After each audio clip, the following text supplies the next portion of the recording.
Hello. Hello. Welcome to our second beer and Q&A session. Yeah, beer and Q&A. It's been what? How many years? It was 4 years, maybe. It's been a long since the time. last one. Yeah. I've got a bunch of questions from patrons, and what we're going to do is we've got in front of us here a selection of beers, 5 of which Mark has collected on his travels across Europe, and 5 of which I've collected from Waitrose, which represent a selection of English ales from all different parts of the country. We're going to drink some beer and answer some questions. The questions have been provided by my patrons, and we're going to do the questions from the top tier patrons first and see how we get on. Yeah, that's the plan. And I have read some of the questions this time, which wasn't the case last time. We've had a quick look through, but we haven't really prepared anything. Bit kind of against the spirit of it. Oh, yeah. So, you want to tell the people what we got there, Mark? Well, I'll get up to the camera. No. This is Zillertal Pils, which, if anybody has spent any time in the Ziller Valley in Austria, as I did last year on a little snowboard trip, it's absolutely ubiquitous. It's brewed in the valley. You get hold of it in crates. It's available everywhere, and it's just a general sort of quaffing lager, really. I did have plans to go a bit deeper into the roots of these various beers, but most of the ones I've supplied are from that same road trip to through Austria and Germany. So the most generic of the beers. What's great about this one is you don't need a bottle opener. It's got some kind of crazy pull. It's like a strange hybrid thing between a can and a bottle. And there you go. Right, Zillertal Pils. I'll have a measly bottle, isn't it? So I've got plenty to get through. Well, yeah. Cheers. Cheers.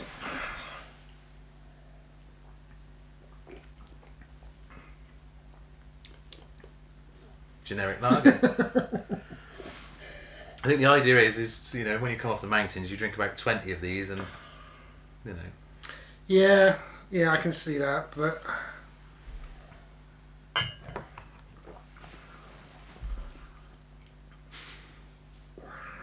it's inoffensive. Well, we'll move on past that to something more interesting. Let's have a first question. This is a question from Cindy. Have you been a reenactor? It doesn't say to me or to Mark, it's presumably to both of us. Mark, have you ever been a reenactor? I have not. I've narrowly avoided it since my childhood. I'd quite often been around people who'd reenacted, but never got involved myself, although I think we do have a story. We went to the Tewkesbury Medieval Fair one year, didn't we? Remember, years ago? And someone there on one of the stalls, when I was there with my daughter, it just come up and said to her, is your dad a reenactor, and if not, why not? I think the beard was much bigger then, but no, strangely it was definitely we don't need to reenact because we just Yeah. Question from I've got 2 questions from different Andys. Okay. So the first question from Andy Dempster. I would love to know how Mark would have done Project Kermit differently. And with all the knowledge you've gained to date, Max, is there anything you would have done differently? Well, I would have done it differently, because when I gave you the truck, I was already kind of halfway through my version of a restoration on it, wasn't I? No. Hadn't I already put a new rear cross member on the chassis and stuff? How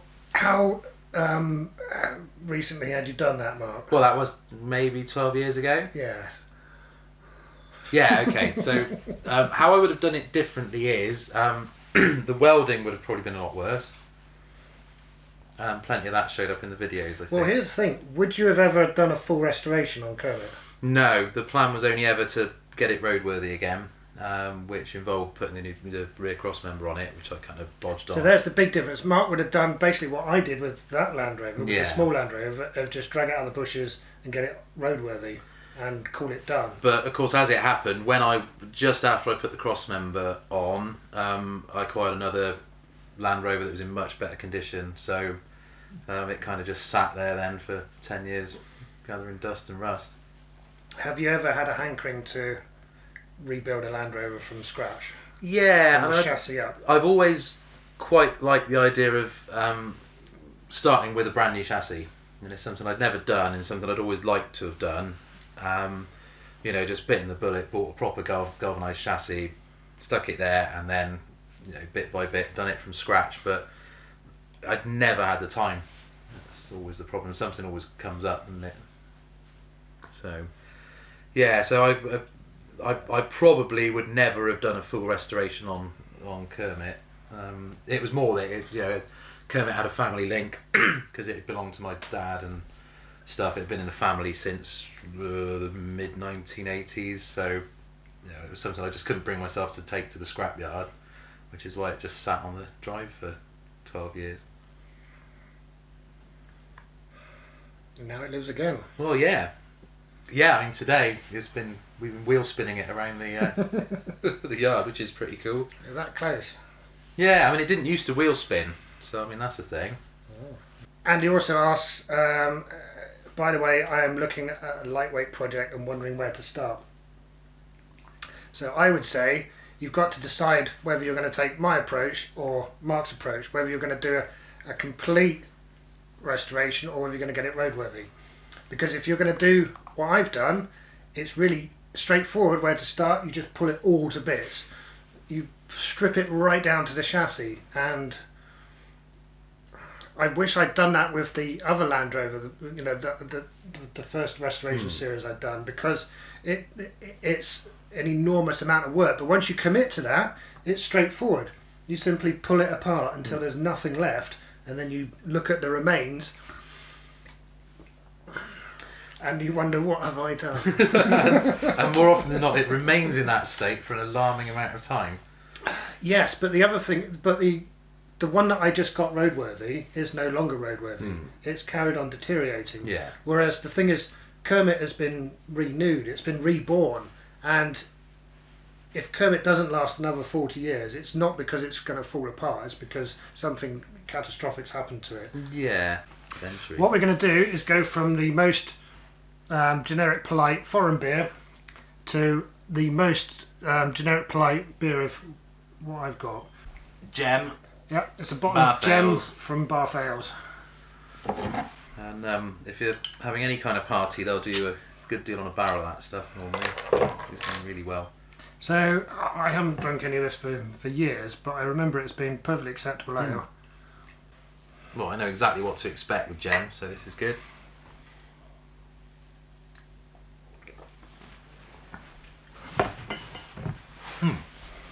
It tastes exactly like Gem. It's a completely normal English ale, isn't it? We're on to the next Andy, Andy Curl.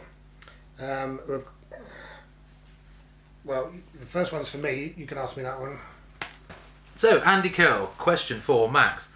How do you get started on projects and your secret to avoiding procrastination? So, to get started on the project, I think, like with Kermit, my approach now would just be to pull it all to bits. And, well, we'll talk about Project Awesome in a bit, but the next stage of Project Awesome will be pulling something to bits. I think I'm confident enough now of having the skill set to put something back together once I've pulled it to bits, which may not have been the case in earlier years. In fact, yeah, definitely wasn't. So a project that's a restoration, I'd say, yeah, dismantle it as far as it's going to go, and then you know what you're dealing with. It's the unknowns that hold you up, and I think that's something I've learned with doing Kermit. So when I was doing the chassis, that's just fabrication. I'm on safe ground there, and I can tear along. It was an enormous task to completely redo the chassis, but I knew what I was getting into because I know metalwork. But when it came to something like the wiring, I had no idea. I didn't know if that was a week's work or a month's work, and it turned out it was over a month, And there were an awful lot of unknowns with the electrics, stuff that I just hadn't done before. So things like that, and things like doing various bits of the mechanicking on Kermit really slowed me down. And so those things, yeah. So to get back to the question, to avoid procrastination, I find it's best to know what I'm getting into, because it's the unknowns that hold me up, and it's the unknowns that put me off getting stuck into something. But once I've wrapped my head around the task, then it's just a case of putting in the hours to make it happen, that's the easy bit. It really is. And that was the case with building the buildings here, for instance, or something like the battery room. Again, something that I was not an expert in by any means, but by the end of it, I felt competent to do electrics. It's a statement that might horrify any electricians out there, but and I wouldn't do anyone else's electrics, but I'm confident with my own. And it's still not caught fire? Not even a bit. No. And the other thing I think with procrastination, which is just a huge thing, at least from my point of view, is the worst thing is always making a start. And I remember on so many projects I've had sat around and things are in bits, and there's things. Actually, just make the effort to go out and put in the first 5 minutes. Yeah. And that's it. As soon as you've got that first 5 minutes out of the way, it just kind of starts rolling along. The first bite of a giant pizza. Yes. And you're on the way then, aren't you? And that was the case with like the electrics. And what I did with the electrics was just I thought I'm going to do the rear of the vehicle because that's the simplest bit, and then I'm going to do one corner. And I thought I'm just going to do one corner and get on with that, and then I'll be in there. I'll be actually doing something, and then you're rolling.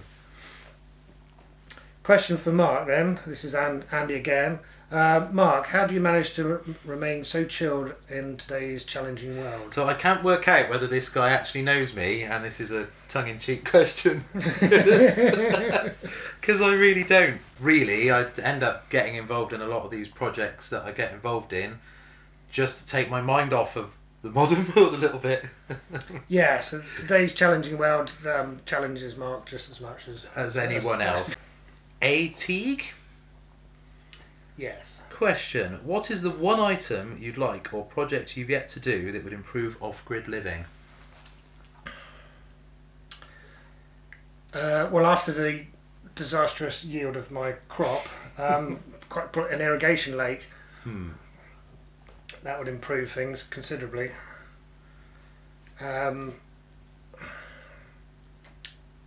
Well, I was going to say a big 3-phase generator, but that's not necessarily for off-grid living. That's more for upcoming projects.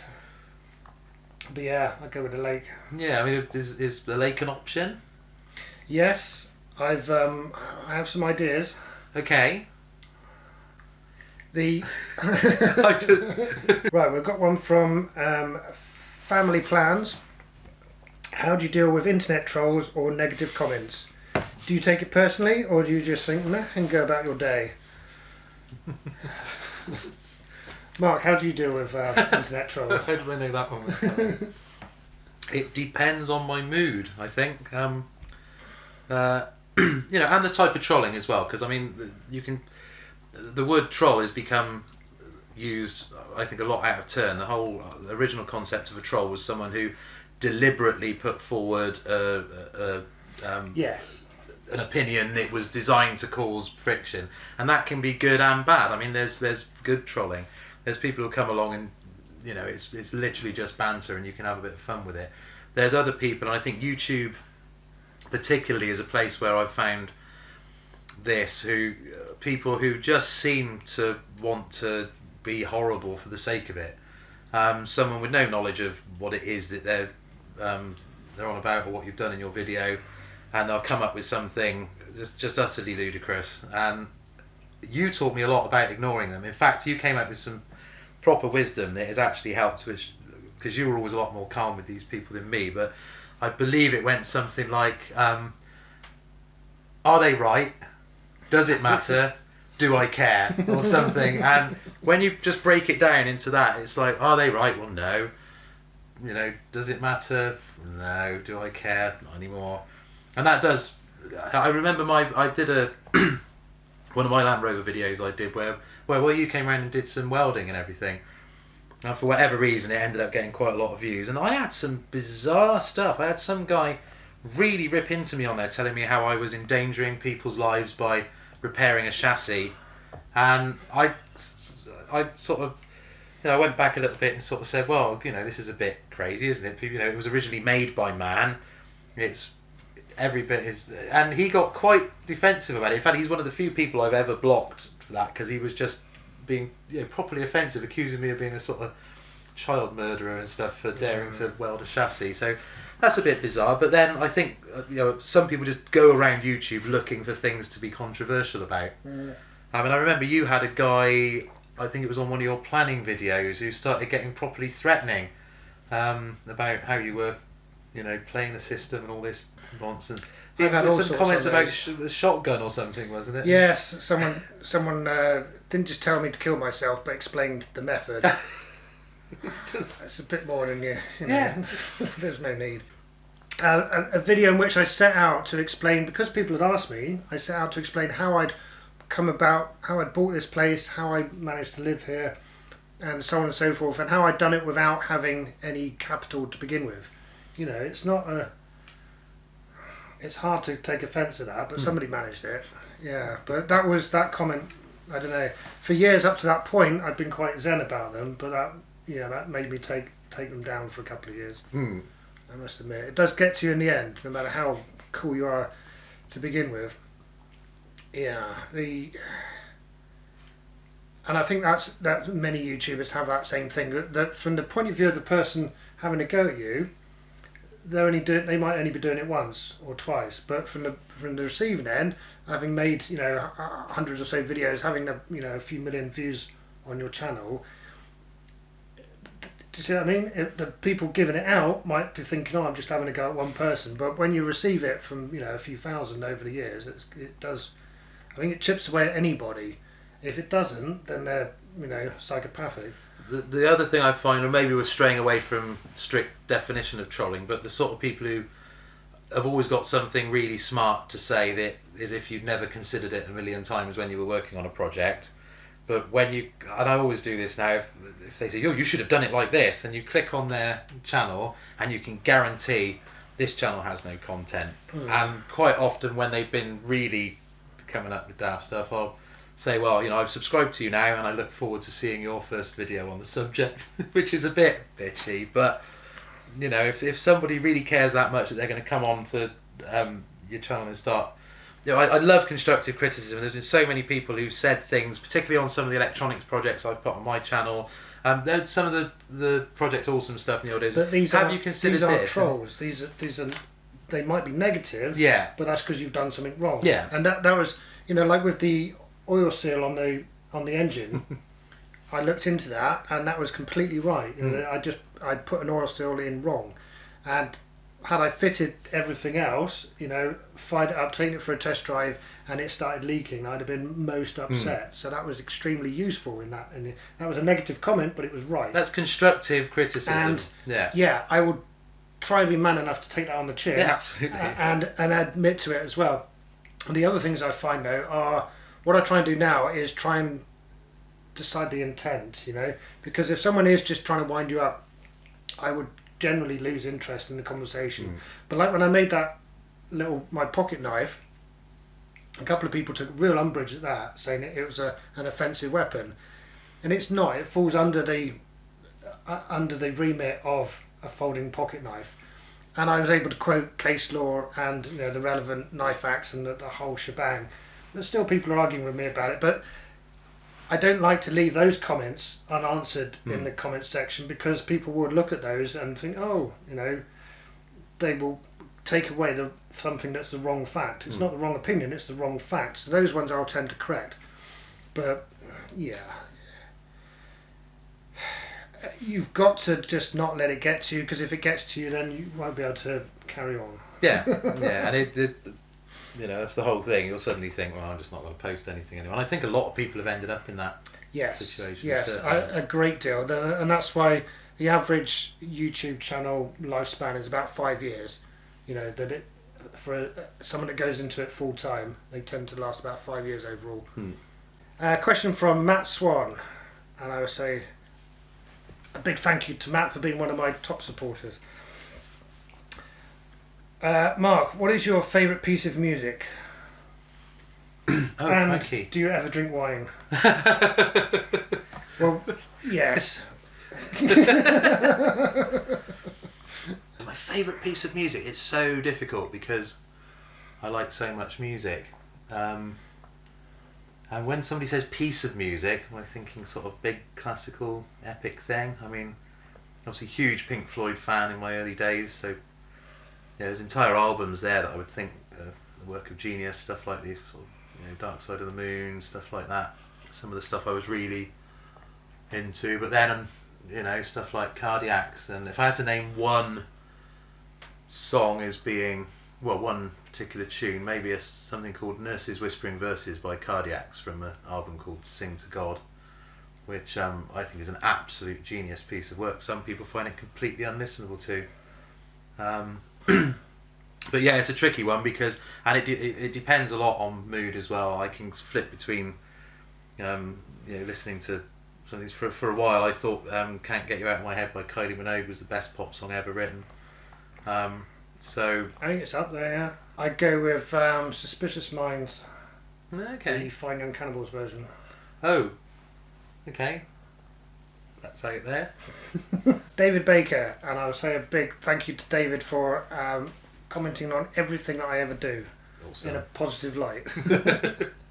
And he says what we're doing here is an excellent idea. How about a minimally edited version for patrons? And we'll do that, David. Good idea. But I apologise now for what you may see. A question for you, Mark. From someone called Mark. So this is from Mark Herbert. Mark, have you ever had a motorbike? No. I've never owned a motorbike. And I'll tell you for why, I reckon. You're going to say it's because you've always been in bands and you needed to carry stuff about. Yeah. I think it's because your parents have motorbikes and you always rebel against your parents. So, yeah. So motorbikes are so square, I'm going to get a Vauxhall Viva. Well, my brother had bikes, so... But I don't know, yeah, it was weird because I had a mother that didn't ever have a car licence. So Mum only ever rode motorcycles, and she had... What did she start off with? Oh my god, when I was very tiny, she started off with, I think, a Puch Maxi 50cc. You should say that's all I'm going to And need. I remember this so well. This is the biggest engine I'll ever need on a bike. It's all I need. And then within about a year, it was a kind of, I think it might have been a CB125, something like that, and then a 250N Super Dream. And but each one was that. Yeah, and it was. As that's soon as all she had I'm the gonna need. 250N, she had the Super Dream. It was just, this is far too powerful. And then on her 40th birthday, she went out and bought herself a brand new 883 Harley Davidson Sportster, which was again all she'd ever want. And sure enough, 3 years later, she replaced that with a 1200 Sportster, which she carried on riding right up until the time that her cataracts sort of meant she couldn't have a driving licence. So, she'd always, whenever Mum would drop us anywhere, obviously we'd be on the, one of us would be on the back of the bike. Father was also a biker because we never had cars as kids. Dad had his van for work, but most of the time he was driving one of his classic British bikes. So I grew up in a biker family, but from the time I first got my driving licence, and I've said this to you a million times before, but I was having to carry around speakers, amplifiers, guitars and all that, which you can't easily do on a bike, so always had cars. He also asked, have either of you ever rode a motorbike and sidecar? No, because I've never had a... Have you ever been in a sidecar? I have been in a sidecar, and I've ridden pillion on a combination before, because, again, my dad was into his classic British stuff, and we used to do the South West Coast runs and some of the custom and classic shows and stuff, so there was always that kind of stuff around, and his mates had many variations of stuff like that. I've never been in a combination, and I've always wanted to have a go. I suppose you've never owned one. Yeah, one of them things. Yeah. This is a Stiegel Goldbrau, which was, according to my notes, Mark did some research. it's from Salzburg, which is in Austria, obviously. Full-bodied and delightfully fresh. Can't wait. Cheers.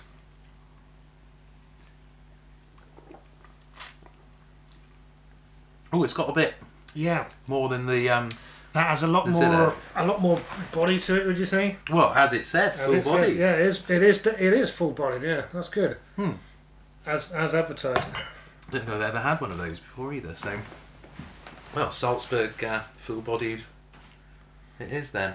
Now this is a more continental lager that I would consider. Yeah. This is the sort of thing we had in Czechoslovakia. Proper.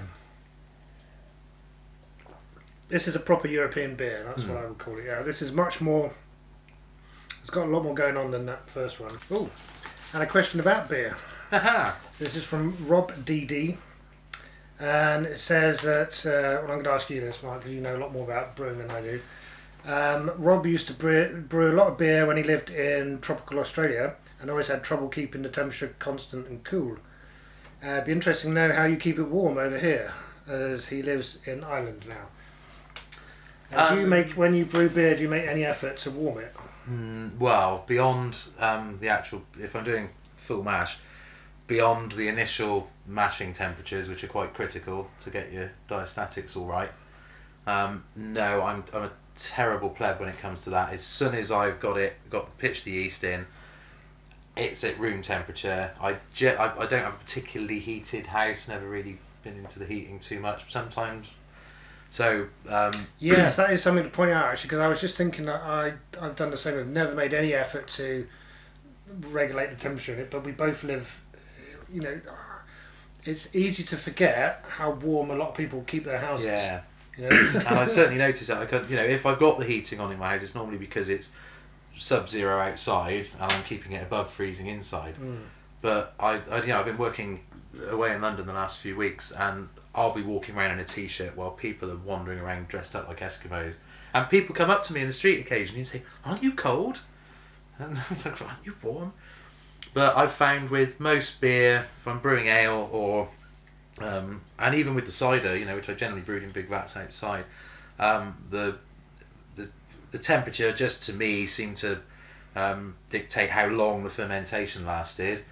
I haven't really noticed that much of a difference in flavours if it takes a week longer or whatever. And if you're going for a specific type of beer, maybe, I think particularly if you're brewing lagers, then I think the temperature's a bit more critical. But with ales, I've never found it a problem. It just sits in the kitchen in a bucket. It may be why we've got such a tradition of brewing in this country, is it's an easy climate to brew in. Yeah, I think so. I mean, I can certainly see with some of the Australian weather that, because if it gets too hot, it's going to seriously hang the fermentation and affect it. But I think over here, as long as you're not letting it freeze and you're not letting it, not sitting in front of the fire, you'll probably be all right. So I've never been into heated mats and stuff like that. No, I think also the traditional ales of any country are adapted to that climate. Yeah. I mean, that's why you have the lager tradition, in the colder parts of Europe. It's because that's what they had to deal with. Yeah, it's interesting. So to answer the question, neither of us bother. Jake Herbert is up next with a question for each of us. You can ask me the first one. Right, hello Max. With the purchase of your K Series BMW, do you have any tours planned in the future? Yes. Yes, I do. Many plans. And I think with your wild camping and stuff like that, I mean, it's an ideal thing to go on longer expeditions with. I've got a lot of places that I want to go and have a look at and maybe do a video about. And if I just want to get there quickly and without fuss, that's what the BMW is for. If I want to make an adventure out of it, I should take the Ropey XT or Kermit. Yeah, and I think no matter how well maintained and rebuilt Kermit is, it's always going to be an adventure. Yeah, it always was. Oh yes, and Jake's second question is: do you and Mark have any more ideas of projects after Project Awesome? Well, is there life after Project Awesome? I mean, we will give you a little update on Project Awesome. I'm going to later avoid on. Specifics right now, but I think we agree that it's going to take. It's going to be a project in itself. It's going to be an ongoing project. Well, put it this way: Project Kermit has, I would say, another month to run, and then it's done. Kermit will still be Kermit, and then there will be the Adventures of Kermit, but Project Kermit will be done. I think Project Awesome, I can't see there being an end point to it, because we'll always have new ideas on where to take it. So it's not like we're going to finish it off, play a concert and go, well, now what? Yeah, I mean, sort of punt it around as long as people are interested, and even beyond. But, I think it'll always, I think Project Awesome's for life. So yes, we don't need anything past that. and we've got so many other projects anyway that seem to sort of come and go. And when I look around at my place, they're in every corner lurking. So there'll never be a shortage of projects. A question here from Peter, who goes by the handler of, I'm going to get this wrong, Iganu. Blah, blah, blah, blah, blah. Ask Mark, any technical information on your keyboard to pipe music interface? Now, Keyboard to pipe music interface. I think he may be referencing the controller for the organ. Yeah. I think we've covered this in previous Project Awesome episodes. Yeah, sort of bits and pieces. So and I think we will be covering it again in excruciating detail in the future. Okay, Martin Justice. On your recent Riverside adventure with Katie, was it scary going over 50 miles per hour in a modern car? And No. what did you make of the modern accoutrements? I coped pretty well with the high speed. And yeah, it's great to. It's a bit like the BMW in that it's great just to get in a vehicle that takes you the place you want to go without it being an adventure in itself. Yes, I did enjoy that aspect of it. I do like that, over 50 miles per hour. It's almost like you're going to asphyxiate or do one of those, it's like Back to the Future. You hit 50 miles per hour. And number 2, what was the significance of having a flushing toilet in respect of evolving into a babe magnet? In other words, was Grandad right? Okay, so the flushing toilet, it widens your appeal enormously, right? But if somebody's really into you, it doesn't matter. That's what I've discovered. So when it comes to significant relationships, the flushing toilet was not as significant as Grandad told me it would be. So, or put it this way, once I got a flushing toilet, I didn't immediately get married. So it turns out there's more to it than that, believe it or not. But I would say what a flushing toilet does change in your life is it makes everything so much easier for everyone else who comes to visit. So everyone who's not a prospective partner, who doesn't have that kind of investment in me as a person, just wants to come and say hello and maybe use the facilities while they're here, without having to brave the compost loo. Those are the people that the flushing loo really helps out. Like yourself, Mark. Yeah. Now we have a whole page of questions about Project Awesome. So these questions were asked by Lucy Moore, Mike Corrant, James McMillan, John McLaughlin and Brian Cook. I think Lucy's question sums it up. Project Awesome, we know it's awesome, but is it still a project? Mark. It's difficult to know where to start. I'm allowed to give away spoilers now, though, aren't I? Okay, this is good. So Project Awesome kind of stalled on the first lockdown. We'd made quite a lot of progress. We were getting a bit bogged down into the truck itself, but we'd got the new engine in there. We'd acquired organ bits, not quite enough, but it was all moving in the right direction. And then obviously lockdown happened. I don't think I was able to get here for a year, was it? It was that kind of thing. Yes. And we never really built up that momentum again. I wouldn't say everything's gone backwards necessarily, but it kind of stagnated. Yes. Now there was an abortive attempt to restart it. I started work on my own on the cab, and I cut the roof off the cab of the Zill, and I had it in the workshop, and for 2 months I worked on that bloody car on that roof, just the roof panel, for 2 months, and I bought a stretcher and a shrinker and a bender, and I worked on that, trying to replace the missing bits of metal.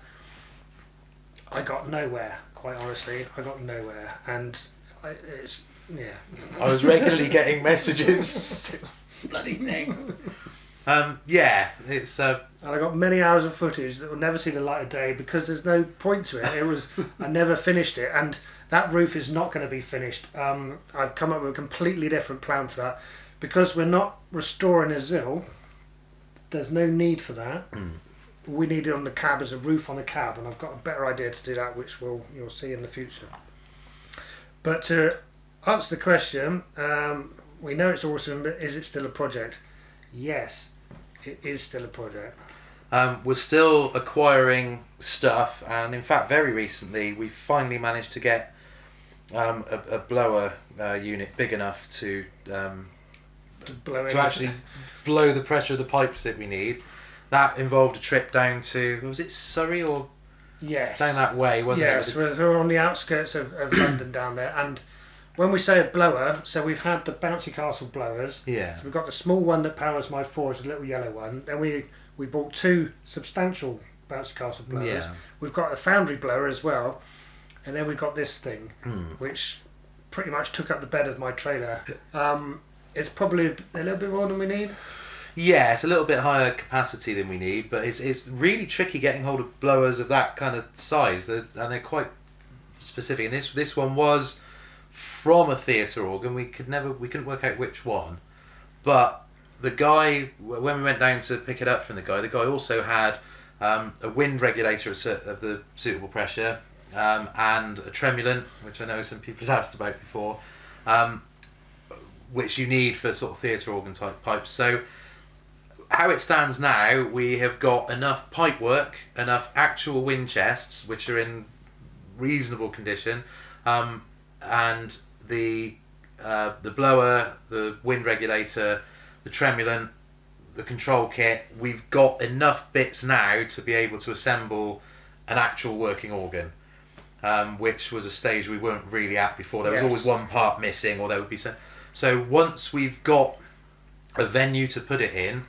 and we've got a watertight back body, we can actually start to build the organ then. And I think things will start moving along. And that's the other thing we've got, is a new truck. We bought a new truck. And we won't be using that truck. We'll be using the old truck, but we will be using the body of the new truck because it's much superior to the one that we've currently got. And I think it's bigger, it's a much more practical back body. It doesn't look quite so much like a burger van. It's more substantial as well. It's a much heftier frame. It's got enough structure that we can actually attach things to it. We can kind of hang lights from the roof and make it. So yeah, it's all been moving on. But I think the reason for the lack of updates is really because so much of this has been just us driving a trailer down to Surrey and picking up a massive green blower, or getting another 7.5 ton horse box back here or whatever. None of it's actually that interesting at the moment. And I think once we've started to actually build an instrument there, well, the other then thing we've got something worth looking at. You got involved in a lot of work. Yeah. I got involved full time in Kermit because that needed me to just do nothing else for a bit to actually get progress on that and get it done. So come the new year, we'll be full steam ahead on projects. Well, and once again with work, I've been just come back from London on for the last 6 or 7 weeks.